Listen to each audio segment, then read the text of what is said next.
কী দিয়ে খাচ্ছি দেখো, এটা কি বলো তো? কি এটা? ধনে পাতা বাটা, কাঁচা লঙ্কা দিয়ে ধনে পাতা বাটা ছিল, সেটা নুন আর সর্ষের তেল দিয়ে এই যে মাখিয়ে নিলাম। আর তার সাথে কুমড়ো ফুলের বড়া, এটা একটু অন্যরকমভাবে মানে এর সাথে মুসুরির ডাল, তারপরে কাঁচা লঙ্কা পেঁয়াজ দিয়ে মাখা আছে এটা।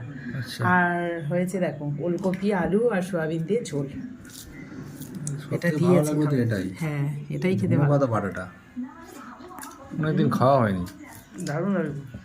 এটা ভালো লাগেই। এই শীতের সময় আর আমাদের বাগানের ধনে পাতা যেহেতু। তার জন্য একটা ঝাঁঝও আছে।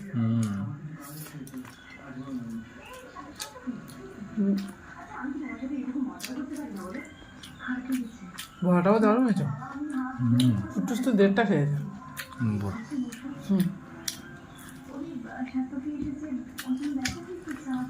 তো দুপুরে আমরা আজকে এই দিয়ে খাচ্ছি, তোমরা কে কী দিয়ে খাচ্ছ অবশ্যই কমেন্টে জানিও।